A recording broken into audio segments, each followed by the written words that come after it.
votre magazine d'investigation, la version originelle. Vous êtes de la société civile, vous êtes de l'opposition, tout comme de la majorité. Voici votre magazine qui vous donne l'accès à l'information. La version originelle, c'est votre magazine qui vous donne l'opportunité à donner votre point de vue sans être contraint. La version originelle, votre magazine, passe chaque lundi, mercredi et vendredi à 17h juste. La version originelle, votre opinion compte. Bienvenue mesdames et messieurs à votre magazine d'investigation, la version originelle. Vous êtes de la société civile, vous êtes de l'opposition, tout comme de la majorité. Voici votre magazine qui vous donne l'accès à l'information. La version originelle, c'est votre magazine qui vous donne l'opportunité à donner votre point de vue sans être contraint.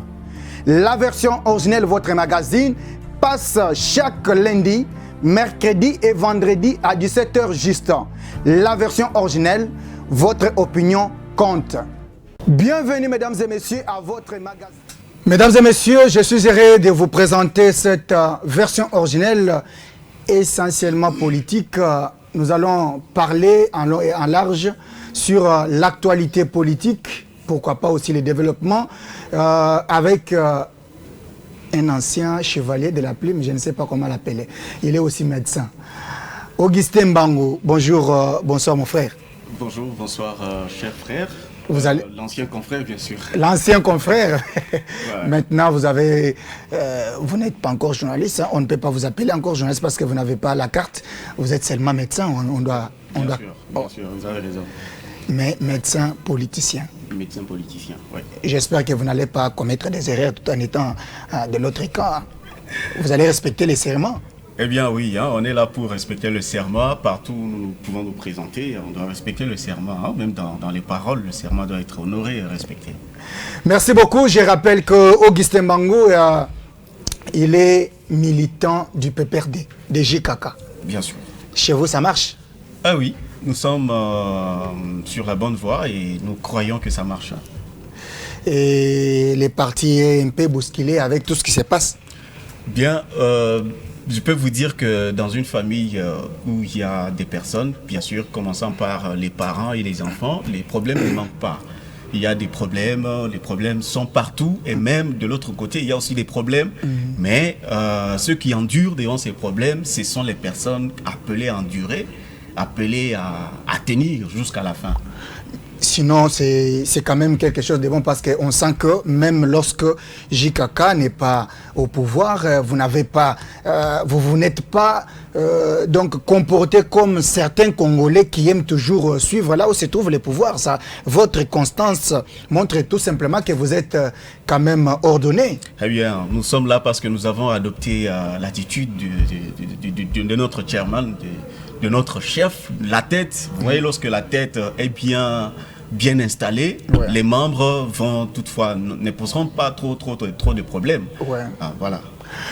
Voilà, cher Augustin, nous allons parler à la première actualité que nous allons ouvrir dans cette émission. C'est d'abord les problèmes de l'Est de la République. Ça n'a pas commencé aujourd'hui avec Félix Antoine Tshisekedi Tshilombo.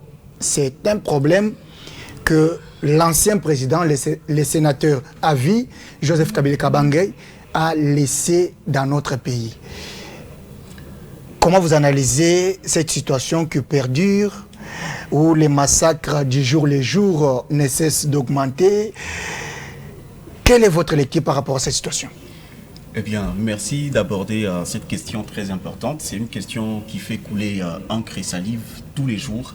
Chaque matin, on est devant les postes récepteurs, on est devant des chaînes des postes de télévision pour suivre ce qui se passe et c'est vraiment désastreux. Ben, du jour le jour, comme vous l'avez dit, la situation est en train de s'empirer. La situation s'empire. Si nous pouvons faire la lecture de la chose depuis que les massacres à l'est du pays ont commencé jusqu'aujourd'hui, je trouve que les choses sont en train de s'empirer. S'il faut faire la lecture depuis que la chose a commencé, ma lecture ira dans le sens de responsabilité. Donc, je peux parler en termes de responsabilité.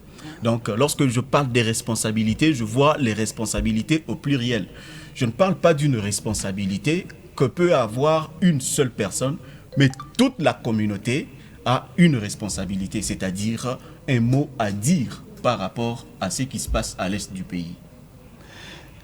Quand même, vous n'allez pas aujourd'hui condamner quelqu'un qui a pris le pouvoir récemment parce que c'est selon une opinion qui pense que vous, les gens du PPRD, vous n'avez pas de leçons en cette matière. Je vais m'expliquer. Oui. Vous avez géré ce pays pendant 18 ans et aujourd'hui, il y a un autre pouvoir, un autre parti politique à peine de prendre le pouvoir. Apparemment, vous êtes... ça ne sera pas du tout cohérent d'exiger à l'espace de 4 ans au président de la République actuelle de terminer les massacres de l'Est dont vous-même, dans 18 ans, je m'excuse, vous ne l'avez pas fait. Voilà, vous dites bien, vous faites bien la lecture de la chose. Ouais. Et lorsque nous disons, moi je parlais de la responsabilité, je ne me vois pas, ou je ne vois pas nous, PPRD ou Kabilistes, en train de faire déjà la pression à l'actuel gouvernement de pouvoir mettre fin carrément aux massacres qui se passent à l'Est, aux massacres qui sont à l'Est du pays. Donc le problème, c'est quelque chose qui se passe sur le plan organisationnel. Vous voyez, à l'époque, les massacres existaient, n'est-ce pas? Il y avait des massacres qui existaient, ça existait à l'Est, et puis les autres provinces étaient touchées, les autres coins du pays étaient touchés, mais au moins, l'organisation était... que chacun pouvait se retrouver et puis les tueries étaient quand même maîtrisées. Mais actuellement, qu'est-ce que vous remarquez par rapport à notre ancienne gestion et l'actuelle gestion? Si vous-même, vous êtes journaliste, je pense que vous avez le temps de descendre sur le terrain pour faire la lecture de la chose. Vous allez remarquer, quand vous faites la statistique, vous faites le calcul, vous allez remarquer qu'il y a une très grande différence. Je ne suis pas là pour mettre tout clair, faire un tableau statistique pour expliciter ce qui est en train de se passer depuis la période de Kabila jusqu'à aujourd'hui où notre cher président Fathi est au pouvoir. Vous voyez? Donc, c'est un problème d'organisation. C'est un problème d'organisation. Donc l'organisation, si on peut bien comprendre, votre temps, vous étiez en train de bien gérer et maintenant il y a un problème d'organisation aujourd'hui avec l'actuel pouvoir. Mais nous avons bien géré la chose. Aujourd'hui, nous avons bien géré la chose. Aujourd'hui, ce qui s'est fait, c'est juste une complémentarité à ce qui avait été commencé. Ouais. Vous voyez, nous avons commencé sur un chemin, sur une voie, et le gouvernement actuel est venu pour compléter. Ouais. Mais la complémentarité là, qu'est-ce qu'elle apporte actuellement? Qu'est-ce qu'elle apporte? Voilà, cher Augustin, j'espère bien que vous n'êtes pas seul. Augustin Mangou, vous êtes, je rappelle, militant du PPRD, Parti du Peuple pour la Reconstruction et la démocratie. Ah là là, mais vous n'êtes pas seul, hein? Il y a aussi les combattants de Fathi. Ah oui. Hein? Il est là. Cher Benjamin, vous allez bien? Bonjour. Bonjour, bonjour à mon frère. Ouais. Je tiens à m'excuser avec les embouteillages de la ville de Kinshasa. Veuillez vraiment me pardonner. Il n'y a pas de problème, mon frère. Merci. Alors, on a commencé avec notre bien-aimé Augustin. Il est militant du PPRD. Il a parlé en ce qui concerne la situation de l'Est. Et selon lui, organisation Ezamwa Moboulou. Donc, il fallait quand même que vous, l'IDPS, l'actuel parti au pouvoir, vous puissiez quand même organiser les choses parce que les temps de Kabila, quand même, ça marchait. Votre pouvoir aujourd'hui, ça ne marche pas. Benjamin Tchamala, vous êtes combattant de l'IDPS. Quelle est votre lecture? Merci beaucoup. J'étais à rectifier quelque chose. Communicateur et puis communicateur. Voilà. Dans le collectif des communicateurs et des Français des institutions. Okay. Quand mon frère est en train de dire que non, on a trouvé quelque chose de bon et on a tout abîmé ou bien on n'est pas organisé, l'organisation, je ne sais pas. Parce qu'on ne peut pas faire des débats vaille-que-vaille. Il doit nous dire dans quel secteur. Si on parle d'abord dans l'aspect sécuritaire aujourd'hui en République démocratique du Congo, les gens vont comprendre qu'il y a plusieurs révélations qu'on a aujourd'hui grâce au pouvoir actuel, parce que les gens ne savaient pas que non, dans notre armée, on pouvait avoir les infiltrés. Dans notre armée, on pouvait avoir des gens qui ne sont pas des Congolais, mais grâce à notre régime aujourd'hui, nous comprenons que non, l'ancien régime avait détruit ces pays. Et quand vous dites que non, on doit parler, par exemple, ils ont détruit. Moi, j'aimerais savoir dans quel domaine on est venu trouver quoi, on a détruit quoi, et parce qu'on ne peut pas parler vaille que vaille comme ça. Et dans les domaines sécuritaires, vous allez nous dire aujourd'hui, l'armée rwandaise est incapable de surpasser Bunagana. Or, à l'époque, nous savons, à l'époque de Kabila, qui est leur autorité morale, si c'est leur président du parti, on a vu les Rwandais, les M23, jusqu'au niveau de Goma. Et nous savons aujourd'hui la population congolaise est capable de manifester et de dire à la MONUSCO que vous devez partir. La population congolaise a compris que au sommet de l'État, il y a un 100% congolais, des pères et des mères, qui est capable aujourd'hui. Et la population inspire confiance au travers des chefs de l'État. Moi, je pense que mes frères, ils n'ont qu'à se taire. Regardez comment le Congo est en train de développer, le Congo est en train de changer. Voilà. J'aime bien ce débat. Maintenant, c'est roulé. Je pense que maintenant c'est équilibré. C'est ça, c'est que la déontologie journalistique nous demande. Alors, vous comprenez quand même qu'il fallait prouver sur quel plan vous aviez organisé. Parce que nous n'allons pas seulement parler de ça. Vous savez qu'il y a plusieurs points. Mais de ce côté-là, vous n'avez pas été vraiment clair. Parce que quand vous parlez de l'organisation, alors que nous savons que les massacres n'ont pas commencé avec l'actuel régime, et les jalons dont vous parlez, vous aviez jeté, vous ne voyez pas que c'est pas du tout clair, cher Augustin? Eh bien, je donne... donc je peux rectifier ce que mon confrère ou mon frère vient de dire actuellement. Nous n'avons pas dit qu'il y a destruction. Quand j'ai bien souligné les mots, je me suis dit qu'il y avait une organisation qui était faite depuis le gouvernement passé et l'actuel gouvernement est venu juste ajouter un plus. Mais du point de vue organisationnel, qu'est-ce que cela importe à la population congolaise? Vous voyez? Si il me demande de mettre des preuves à table pour dire sur le plan organisationnel qu'est-ce qui n'a pas été bien fait, qu'est-ce qui doit être mal fait et qu'est-ce qui avait été mal fait. Donc, sur le plan sécuritaire, il a bel et bien dit. Ça, j'admets qu'aujourd'hui, actuellement, la population est capable d'accéder, de pouvoir manifester le mécontentement, de pouvoir accéder à certaines frontières qui étaient peut-être difficiles d'accéder. Aujourd'hui, c'est possible. Mais sur le plan organisationnel, je suis en train de voir l'organisation sécuritaire, là où je peux parler, là où je peux encore insister, sur les personnes qui sont appelées, qui sont habilitées à faire ce travail de gérer, donc de sécuriser l'Est du pays. Les fonds envoyés,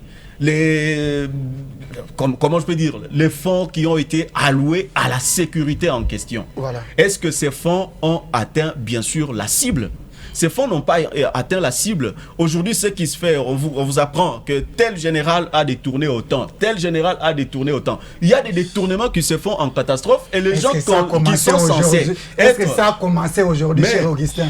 Ça n'a pas commencé aujourd'hui, mais au moins il y a la conscience qui jouait à l'époque. À l'époque, il y avait la conscience plus qu'aujourd'hui. Non, je parle de la conscience sur le plan gestion et sur le plan organisation. Sur le plan gestion et sur le plan organisationnel. Vous voyez, aujourd'hui, nous avons l'argent. Je vous dis, non, je vais donner les fonds pour une entreprise, que cette entreprise évolue. Il y a un gérant de l'entreprise. Le gérant est là, quand j'envoie 10 000 $, lui, il coupe, il prend 5 000 et puis il laisse évoluer 5 000. Mais est-ce que vous voyez que les 5 000 peuvent produire quelque chose? J'ai déjà compris. On a déjà compris votre explication. Je voudrais que Benjamin Chamala, on vous accuse tout simplement des désordres et des détournements au sein de l'armée. Quel est votre point de vue? Mon frère Kayembe, je dois expliquer quelque chose qui est très important à nos spectateurs qui sont en train de nous suivre partout dans le monde. On doit savoir quelque chose. Quand nous parlons aujourd'hui de l'organisation et tout ceci, je pense qu'ils ne sont pas là à nous donner la leçon. Ce n'est pas le PPRD et mon ami Augustin qui est ici à nous donner d'abord les leçons concernant ce qui concerne la gestion. On doit d'abord spécifier quelque chose, que dans ces pays, l'état de siège est constitutionnel. Et pendant les 18 ans de Kabila, nos frères à l'Est, on était en train de les tuer par les Rwandais. En aucun jour, Kabila n'a prononcé dans sa bouche pour dire que non, c'est les Rwandais qui nous ont agressés. Il a fallu que Félix Tshisekedi puisse venir pour qu'aujourd'hui, la face du monde, les États-Unis, les sanctions pleuvent de partout contre les Rwandais. Et ce ne sont pas eux qui peuvent venir ici dans ces plateaux. Ils doivent parler d'autres choses. Ils ne peuvent pas ici venir ici nous donner la leçon de la gestion. Parce que les chefs de l'État, quand ils étaient partis à l'Est de la République, on s'est retrouvé même avec les problèmes de l'effectif. On envoie l'argent à Kinshasa, que non, c'est pour 20 000 militaires. Or, en réalité, c'était 10 000. Alors, qui avait fait gonfler ces noms-là? C'était les généraux nommés à l'époque de qui? À l'époque de Kabila.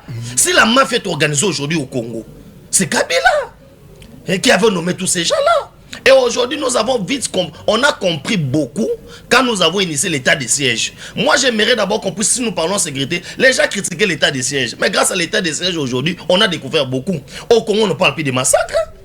Et c'est l'époque de Tshisekedi, on parle plus de massacres. On parle plus de massacres. Il y a des tueries par-ci, par-là. Mais à l'époque de Kabila, on nous a massacrés. Et personne ne pouvait parler. Ça veut dire, en ce qui concerne la gestion, du finance, de la crise à l'Est de la République, ils ne sont pas là.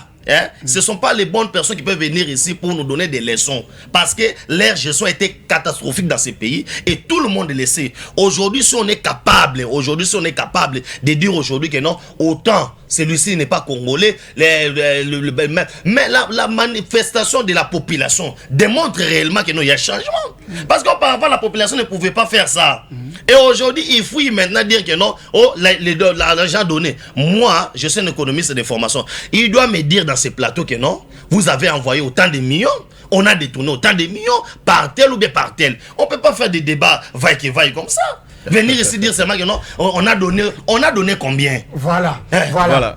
Bon, s'il vous plaît. C'est compris. C'est équilibré. Cher Augustin, c'est compris. Cher Benjamin, c'est vraiment équilibré. Okay. Donc, du côté de mon ami Augustin, la gestion pose problème en ce qui concerne au sein de l'armée. Benjamin refuse.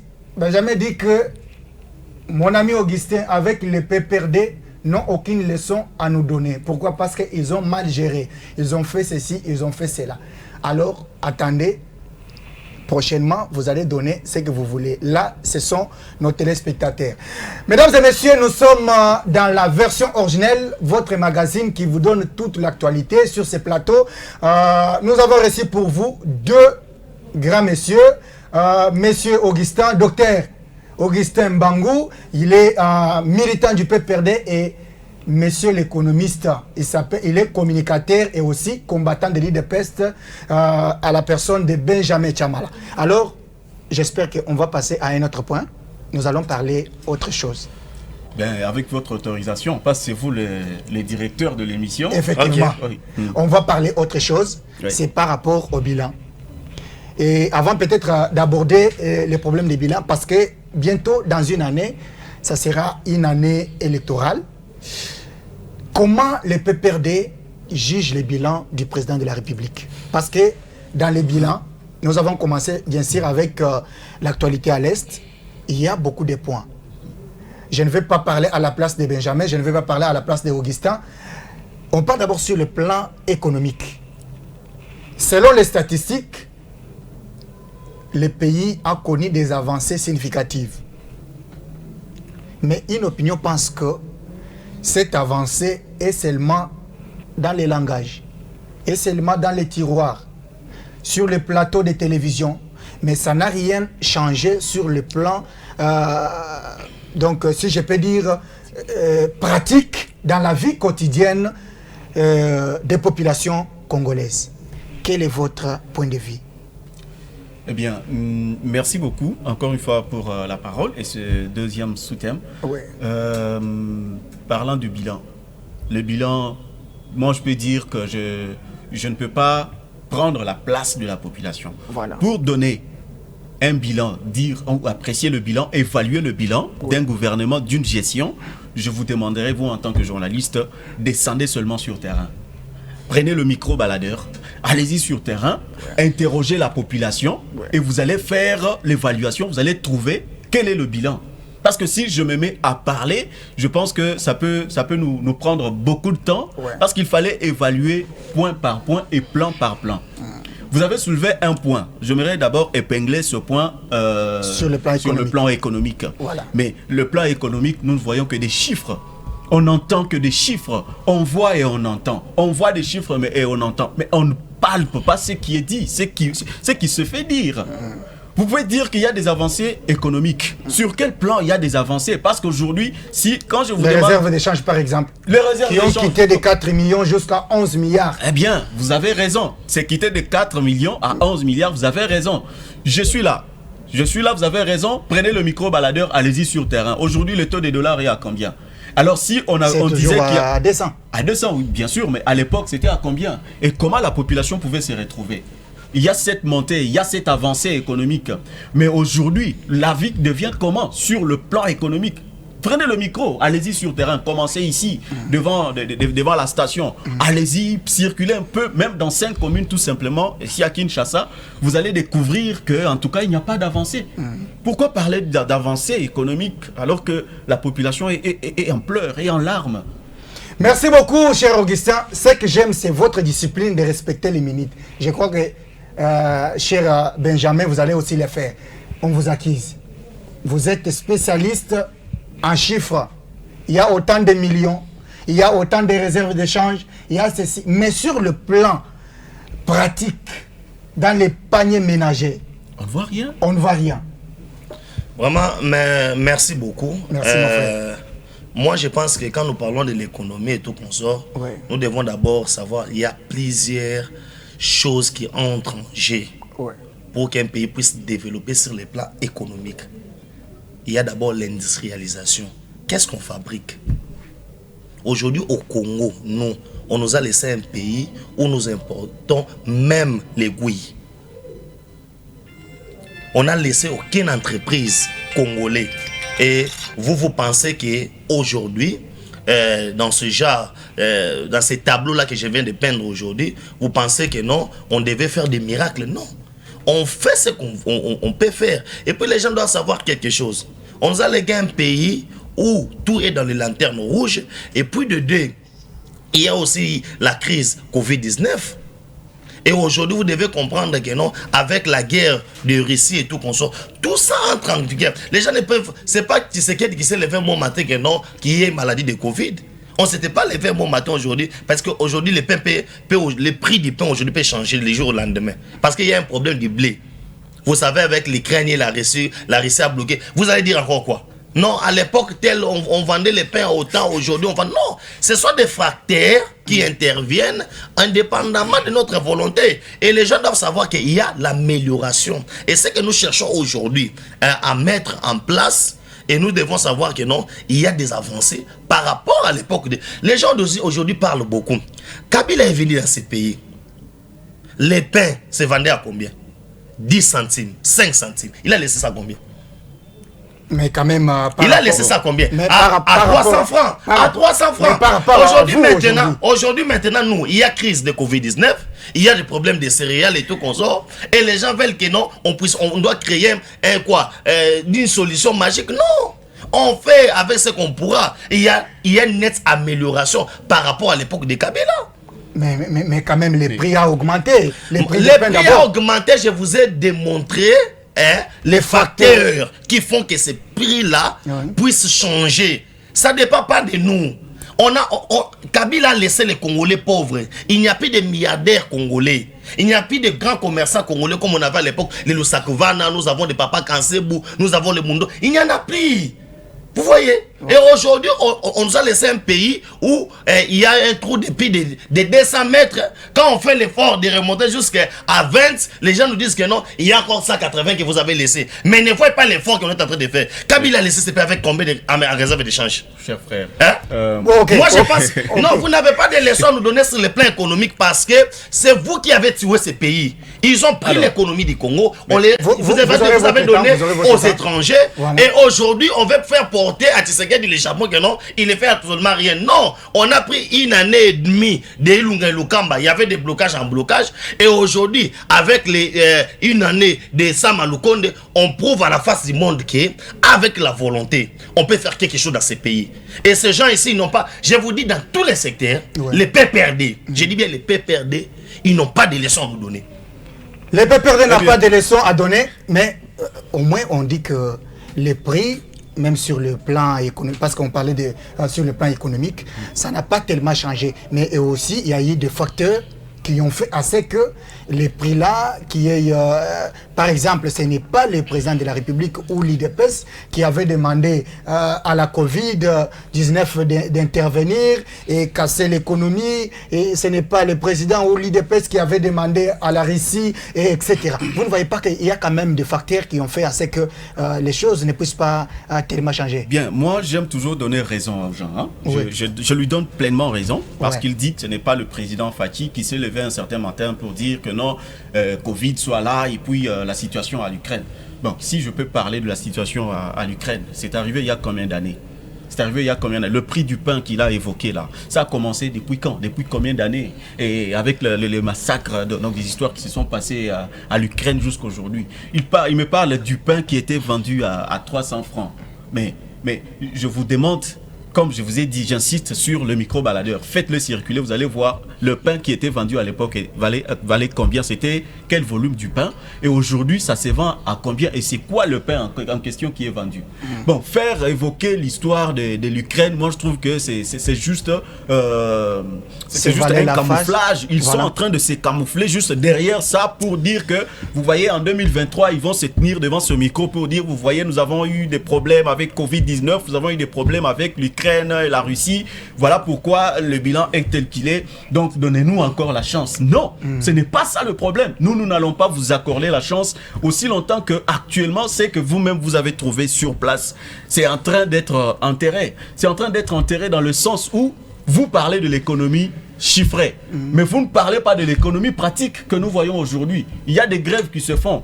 Actuellement, les professeurs des universités sont en grève. Actuellement, les médecins sont en grève. Mais ça n'a pas commencé. Ça n'a pas commencé. Ça n'a pas commencé aujourd'hui. Avec l'actuel gouvernement ou l'actuel pouvoir. Oui, mais ça n'a pas commencé aujourd'hui. Ça a commencé depuis très longtemps. N'est-ce pas? Ce gouvernement nous a promis quoi? Par rapport à ce qui s'est fait aujourd'hui, par rapport à ce qui se passe, ce gouvernement nous a promis quoi? Hein? Il y a des promesses qui se font le matin et le soir. Matin, midi, soir, on nous promet que demain nous allons résoudre. Le lendemain, nous allons résoudre. Et quand les gens restent calmes, ils gardent leur sang-froid, il n'y a pas de solution. Qu'est-ce qui se passe? Grève. Vous voyez? C'est vrai, les grèves ont existé à l'époque de Kabila. Mais aujourd'hui, pourquoi ces grèves ne peuvent pas changer? Parce qu'eux, ils se sont dit, quand nous prendrons le pouvoir, les choses vont changer. Et voilà, la population attendait que les choses changent totalement, qu'il n'y ait plus de grève, qu'il n'y ait plus de faim dans le pays, que les gens ne se plaignent plus de faim. Mais aujourd'hui, nous sommes où? Où en sommes-nous? Cher Benjamin, bon, je voulais vous relancer. Ok. Qu'est-ce qu'on vous reproche? Apparemment, vous êtes en train de vous... ce qu'on appelle... c'est caché derrière. Hein? C'est camouflé derrière ce qui s'est passé entre Russie et Ukraine, et Covid-19, etc. Vous ne voyez pas qu'en quelque sorte, nos frères du PPRD ont quand même raison? Non, ils n'ont pas raison. Je peux te dire aujourd'hui, Kabila a laissé l'enseignant avec un salaire de combien? Parce qu'il a dit 161 000. Aujourd'hui, il en a combien? C'est 400 et quelques mille. Ouais. 400 et quelques mille. De ce côté-là... Dites-moi maintenant. Bravo au ministre de l'EPST. Dites-moi maintenant. Quand nous parlons du social, quand nous parlons du peuple congolais, que mon frère m'a dit que non, on doit aller avec les micro-baladeurs. Mais l'enseignant fait partie de ce peuple, non? Quand vous allez avec les micro-baladeurs, c'est l'enseignant. Qu'est-ce que vous dites? On a trouvé combien de NI? Voilà. Des millions et des millions. On a trouvé combien de médecins? Voilà. On a trouvé combien des assistants qui ne touchaient? Les assistants touchaient combien à l'époque de Kabila? Je vais vous dire quoi? En termes de gestion, ils n'ont pas de leçons à nous donner. On a trouvé les militaires, policiers et les FARDC. On leur payait combien? Aujourd'hui, les FARDC, il est fier d'aller au front. Ils se précipitent même parce qu'ils savent que non, ils ont quelque... Si tu pars au camp, tu dis seulement béton. Tous les soldats vont te regarder. ils savent que non, quand vous dites béton, c'est un prime spécial. Ok. De 120 $. Qu'on leur donne chaque les 10, 120 $. Je suis devant les médias, ils savent ça, c'est 120 $. Et puis, à l'époque de les Kabila, on leur donnait 40 $ 2 fois par an. C'est pourquoi vous voyez que dans l'époque des Kabila, même les Moura qui étaient dans des riz comme ça, ils étaient trop colériques. Parce qu'on leur donnait rien, même pas 100 francs. Quand on les déploie comme ça, on leur donnait même pas 100 francs. Mais aujourd'hui, ces soldats-là touchent au moins 20 $. Quand on leur déploie là, c'est 20 $. Qu'ils puissent avoir même de l'eau. Parce qu'ils ne peuvent pas tracasser la population. Vous voyez, avec tous ces efforts-là qui sont mis en place aujourd'hui, et nos frères veulent nous dire que non, les chiffres, mais les chiffres sont démontrés. Hein? Quand aujourd'hui, quand il y a quelque chose qu'on ajoute chez les enseignants, chez les militaires, chez les médecins et tout, on n'a pas dit que la vie a changé totalement. C'est ce qu'il aussi n'avait pas un coup de baguette magique, que quand il aura les pouvoirs, il va taper sur le coup de baguette magique et toutes les choses vont changer. Non. Il y a des facteurs dans ces pays. Aujourd'hui, par exemple, si tu te dis, par exemple, non, on doit construire une raffinerie, par exemple, et de l'or. C'est pas du jour au lendemain que vous allez construire et ça commence à fonctionner. Ça doit prendre du temps. Est-ce que nos frères qui sont... mon frère qui est en face de moi, il est incapable de me dire que non? Vous savez, on est venu trouver, par exemple, les salaires de l'enseignant, c'était 100 $. Et vous, aujourd'hui, avec les exploits financiers de Nicolas Cazes et tout, vous commencez à payer les gens 80 $. Là, je n'ai pas accepté. Mais là, il est incapable de me dire des chiffres. Et ils ont laissé à combien? Et nous, aujourd'hui, on a détruit à combien? Voilà, qui voilà. Nous dit ça? C'est compris. Donc vous, de votre côté, quand même, il y a des avancées significatives. Dans le sens que, comme l'exemple que mon frère Benjamin vient de dire, oui. Vous avez laissé un enseignant qui touchait 164 000 francs, 161 000 francs. Aujourd'hui, un enseignant congolais, grâce à l'implication du chef de l'État et du gouvernement Sama, et aussi la vision, ou soit le soutien du ministre de l'EPST, professeur Tony Mwabakazadi, un enseignant touche 400 000 francs. Vous ne voyez pas que de ce côté-là, il y a quand même quelque chose? Je suis en train d'insister sur quelque chose très important. Ouais. Lorsque nous parlons des avancées, c'est vrai, nous voyons qu'il y a ajout. Ouais. Hein? Ouais. Il y a des témoignages. Ouais. Moi, je ne refuse pas. Ouais. Mais quand vous ajoutez, veillez sur la qualité de l'enseignement. N'est-ce pas? Ouais. Il n'y a pas longtemps qu'on vous dit que la qualité de l'enseignement est par terre. N'est-ce pas? On ajoute. Est-ce que c'est petit? Non, est-ce que c'est dans tous les coins que ça a été ajouté? Si. Il y a des il y a des enseignants qui se plaignent, mon frère. Non. Il y a des enseignants qui pleurent parce que c'est promis, mais ça n'a pas été touché. Moi, mon problème, c'est sur le plan des dires, mais des non-faits. On dit on ne fait pas, on dit on ne fait rien. Okay. Allez-y voir la qualité de l'enseignement que nous avons. Allez-y actuellement voir la qualité de l'enseignement que nous... C'est bien d'ajouter, c'est bien de faire des publicités. On est d'accord. Faites la publicité. Mais sur terrain, qu'est-ce que nous voyons? Qu'est-ce que nous remarquons? Qu'est-ce que nous remarquons? Vous avez ajouté les salaires. Allez-y voir cet enseignant à qui vous avez ajouté ses salaires, ce qu'il est en train de donner comme leçon aux enfants, ce qu'il enseigne, ce qu'il donne comme matière aux enfants. C'est désastreux. Mais ça, on peut dire la mauvaise foi. Si hier, tu touchais 160 000 francs, aujourd'hui, tu touches 400 000 francs et tu n'enseignes pas bien. Ah, vous allez dire que c'est le président de la République ou c'est l'IDPS qui l'a dit que non, continue à enseigner mal. Le problème, c'est quoi? Ouais. Nous ne disons pas que c'est l'IDPS ou le président de la République qui doit aller marcher derrière tous les enseignants avec un fouet pour leur dire faites ceci, faites cela. Voilà. Non. Mais au moins, quand vous mettez en marche des batteries, il faut qu'il y ait votre suivi parce que vous dites gratuité de l'enseignement, c'est bien.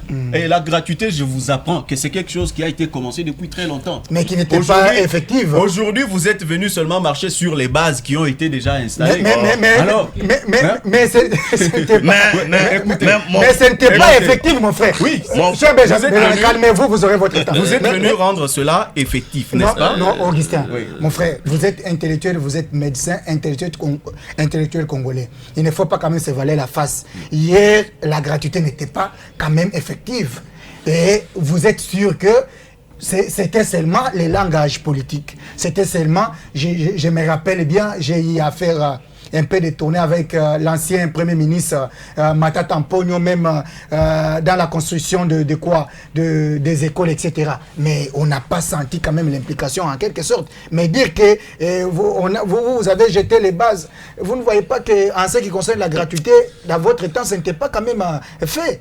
L'effectivité de la gratuité, nous accordons à l'UDPS, nous accordons au gouvernement actuel. Parce que moi, parler en termes de l'UDPS, ce n'est pas l'UDPS qui est venu, moi je vois l'individu du gouvernement, le gouvernement qui est venu rendre effective la gratuité de l'enseignement primaire. Mais mon problème, c'est sur le plan suivi de la gratuité.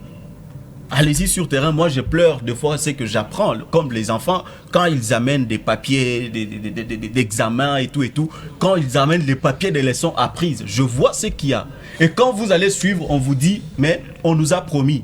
Nous ne touchons même pas ça régulièrement. Qu'est-ce qui se passe au juste? On promet, mais on n'a pas ça. On ne voit pas. Ça va. Pourquoi promettre si vous êtes incapable de le réaliser?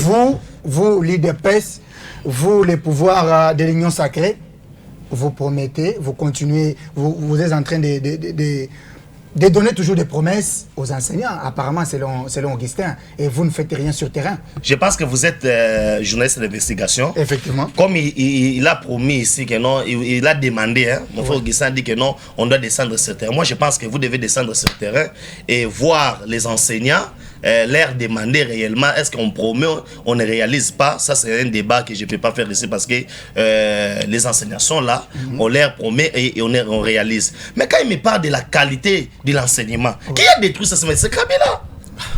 Les enfants ont échoué aux examens d'État. Ils ont échoué aux examens d'État, on a vu ça. Ils ne sont pas partis dans les sièges de IDPS, INSOB, quoi que ce soit. Ils sont partis au siège des PPRD. Ils ont chanté Kabila Zonga. Les finalistes, ils ont échoué aux examens d'État. Ils sont partis au siège du PPRD. Donc, ça signifie déjà... Mon frère Kayembe, comprenez-moi. Ça signifie quoi? Que Kabila revient, toi qui nous donnais les diplômes facilement. Gratuitement. Oui, gratuitement même. Même si je ne suis pas intelligent. Mais c'est simple, parce que ces élèves-là, ils pouvaient aller au siège de l'IDPS pour se déplorer, dire que non, à votre époque, on n'a pas de diplôme. Ils sont partis au siège du PPRD. Et les gens du PPRD, les accueillis, non, c'est parce que ça débaisse. Ça exprimait déjà que non, il y a eu un changement. Aujourd'hui, quand le chef de l'État avait dit que non, il y a un sérieux problème avec nos enseignants. Les gens ont critiqué. Dire comment un chef de l'État peut dire que non, les enseignants ils ne donnent pas les leçons, ils n'ont pas les niveaux. Mais c'est quelque chose qu'on est venu trouver. C'est pas avec un coup de baguette magique, parce que leur objectif, avec leur soi-disant autorité morale, c'était de détruire le peuple congolais. Alors pour rendre un peuple captif, on fait quoi? On détruit seulement l'enseignement. C'est pourquoi ils ont détruit l'enseignement. C'est pourquoi les gens disent que non, Tony Mwabé dire les finalistes, oh non. Parce qu'ils ont compris qu'il y a un changement. Tout ça qu'il est en train de parler, pour moi, il est en train de s'accuser. Pour dire que non, à notre époque, on n'avait pas fait ça. Quand tu parles aujourd'hui des enseignants, les enseignants, ce sont les gens qui vivent. Et quand on donne des promesses, quand les gens touchent, j'ai vu un policier assis par terre. Il dit que non, Fatih Oumelanayo, parce que c'est que non, c'est que j'ai touché aujourd'hui. Tu sais, il y a des secteurs où, si tu pars là-bas, aller critiquer par exemple le chef de l'État, on peut même te tabasser. Il y a un trousseau à Kinshasa. Si vous partez seulement Elengue ça, partez seulement là-bas, dites que non, Fatih ne fait rien. La population va te suivre. On va te tabasser à mort. Ce n'est plus la démocratie. Non, on va te tabasser à mort. Pourquoi? Tu sais pourquoi? Parce que pour ce genre-là, ce que tu sais qu'il fait, personne ne l'a fait. Il y a aussi ici, j'ai dit à Kinshasa, pas loin seulement à Kinshasa, un quartier qu'on appelle Kanduka. C'est situé entre la commune de Bandalungwa, Kitambonga, c'est au niveau de Ngaliema. Ils ont fait plus de 62 ans. Ils n'avaient pas de courant. Il y a des choses qu'on ne peut pas... moi, je me dis ceci, mon frère Joseph Kayembe, si vous voulez m'inviter ici dans ces plateaux, qu'on puisse parler bilan du chef de l'État. Et j'aimerais expliquer aussi aux gens, quand quelqu'un n'a pas fini encore son mandat, on ne parle pas du bilan, on parle de l'évaluation. On parle du bilan lorsqu'on arrivera en 2023. Si on veut faire l'évaluation, je vais venir avec les 26 piliers du programme du chef de l'État, et mon frère sera à côté. Je vais commencer pilier par pilier, lui donner la leçon pour lui dire que non, voilà voyez ce que Kabila faisait, voyez ce que nous, on est en train de faire aujourd'hui. Et tu vois, quand tu défends les mal, hein, il est même mal à l'aise de défendre les mal. J'ai ça. Et à chaque fois, il dit quoi? Non, je vous donne raison. Je vous donne raison. Parce qu'il sait que non, c'est que je vais défendre la population. Les gens qui sont en train de le suivre à la maison peuvent même lui irriter. C'est ça. Merci beaucoup. Bon, attendez. On va prendre un bon moment où vous allez venir. Benjamin a déjà parlé. Augustin va se préparer. Nous allons évaluer les actions du chef de l'État. Si c'est bon, si c'est mauvais, on va faire ça. Je voulais qu'on parle même dans une minute en ce qui concerne la Ligue des PES. Oui. Vous êtes vraiment acquilé avec les départs, la sortie médiatique de Jean-Marc Kabound. C'est un événement pour nous. C'est pas non événement parce que maintenant vous êtes en train de le poursuivre même en justice. On est en train de le poursuivre. Bon. Nous, l'IDPS. En quelque sorte. Non. Nous avons quel pouvoir? Si l'IDPS devait poursuivre Jean-Marc Kabound, c'était par rapport à la mauvaise gestion. Il nous a volé l'argent des cartes. C'est ça, si l'IDPS devait poursuivre. Oui, nous avons raison, nous l'IDPS, on peut poursuivre Kabound. Parce qu'aujourd'hui, on a des récits qu'on n'a pas de cartes. Mais dire aujourd'hui que non, l'IDPS poursuit Jean-Marc Kabound, non. Il y a des choses dans ces pays. Hein. Normalement, après les soi-disant points de presse de Kabound, le procureur général près de la Cour de cassation, il devait automatiquement poursuivre Jean-Marc Kabound dans le processus de flagrance. Parce qu'il a tenu des propos qu'on appelle d'abord outrage au chef de l'État. Il a tenu des propos qui sont déplacés à propos du chef de l'État. Et ça, c'est l'État. C'est la loi congolaise. Ce n'est pas nous, l'IDPS. Il est en train d'être poursuivi par rapport à la loi. C'est parce qu'il est député. Il y a de ces gens-là qui se lèvent du bon matin à la longueur des journées critiquer les chefs d'État comme ils veulent. On les arrête pas, pourquoi? Parce que j'ai vu un de vos confrères, non, c'est parce que Kabound a dit que non, il sera candidat 2023. Fayoul a dit qu'il sera candidat 2023. Pourquoi on ne l'a pas arrêté? Mouzito a dit qu'il sera candidat. Franck Dion a dit qu'il sera candidat 2023. Pourquoi on ne l'a pas arrêté? Ce sont des histoires que les gens veulent fabriquer. Quand quelqu'un est en train de critiquer l'institution président de la République, on ne peut pas les laisser. Nous ne sommes pas dans un jungle. À l'époque de Kabila, est-ce que Kabound pouvait dormir dans sa maison? Dire tout ce qu'il a dit là à l'époque de Kabila et dormir dans sa maison. Je sais que mon frère Augustin a des réponses à donner. Il ne peut pas dormir chez lui à la maison. Quelle est votre analyse par rapport à la sortie du président, l'ancien président de l'UDPS? La lecture par rapport à la sortie médiatique, à ce point-là, je prends beaucoup de réserves. Donc je prends des réserves pour cracher les mots dessus. Pourquoi? Parce que ce qui se passe à l'UDPS maintenant, c'est une cuisine interne. Moi, je suis en train de penser que au lieu de courir par des autres voies qui sont en train d'emprunter, c'est une famille. L'UDPS, c'est une grande famille. Ils devaient se mettre, appeler les sages du parti, se mettre ensemble sous un arbre à palabres, traiter la chose et puis mettre la paix. C'est tout ce qui allait se passer. Celui qui a parlé, il a parlé avec ses convictions.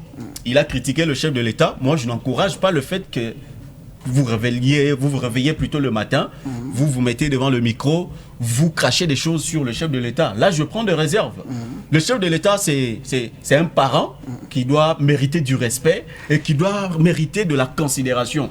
Quoi que soit le problème qui peut arriver, surtout que c'est une personne avec qui vous avez mangé à même table, vous avez fait des affaires ensemble, vous avez conquis ensemble. En tout cas, notre frère Jean-Marc Kabound ne pouvait pas tenir ses propos. Ça, j'appelle ça, ce sont des propos discourtois à l'égard du chef de l'État. C'est un manque de respect et de considération. Merci beaucoup, docteur Augustin. Vous êtes vraiment franc. C'est ça, c'est aussi ça, avoir la maturité. Maintenant, cher communicateur et combattant de l'UDPS, vous allez regarder votre caméra. Nous tendons vers la fin de cette émission. Vous allez donner un message à tous les combattants, au peuple congolais qui sont en train de vous suivre à travers le peuple d'abord, la chaîne qui vous donne toute l'actualité, et aussi qui vont vous suivre bien sûr en écrivant tout simplement version originelle TV sur YouTube et aussi sur Facebook en écrivant Joseph Kaimbe. Merci beaucoup, mon frère Joseph Kayembe. Merci aussi à mon frère Augustin. J'ai aimé les débats. Ouais. On doit parler République. Ouais. Et j'ai compatis avec tous nos frères qui sont à l'est de la République et qui sont en train de manifester pour le départ de la MONUSCO. C'est bien bon, mais faites-les selon les règles. Ne partez pas à des violations des droits de l'homme et tout consort. Et nous demandons aussi à la communauté internationale que non, la MONUSCO ne doit pas rester encore chez nous. La MONUSCO doit partir parce que pendant au moins 20 ans, vous n'avez pas pu donner la paix dans notre pays. Et je tiens à remercier tous les Congolais. Merci, cher Augustin. Voilà, je tiens aussi à remercier le présentateur de l'émission, et bien avec mon confrère avec qui je pris part. C'est un débat très intéressant. Nous comptons revenir prochainement. Voilà. Mais par rapport au peuple congolais, nous vous demandons de garder le calme, surtout de ne pas casser, de ne pas tuer, de garder encore l'espoir. Ce Congo changera. Mesdames et messieurs, je suis heureux de recevoir sur ce plateau de Peuple d'abord Télévision dans votre émission La Version Originelle. Monsieur Augustin Mbangou, il est militant du PPRD et combattant et communicateur encore de l'UDPS sur ce plateau. Je pense que le débat n'est pas totalement clôturé aujourd'hui. Nous allons continuer, donc nous allons les recevoir avec chiffres à la main pour bien parler des actions du chef de l'État et aussi critiquer par rapport à tout ce qui se passe. Je vous retrouve très prochainement avec d'autres invités. Merci à toutes et à tous. Bienvenue, mesdames et messieurs, à votre magazine d'investigation, La Version Originelle. Vous êtes de la société civile, vous êtes de l'opposition, tout comme de la majorité. Voici votre magazine qui vous donne l'accès à l'information.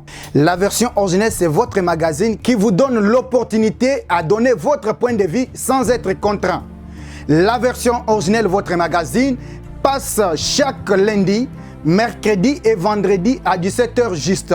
La Version Originelle, votre opinion compte. Bienvenue.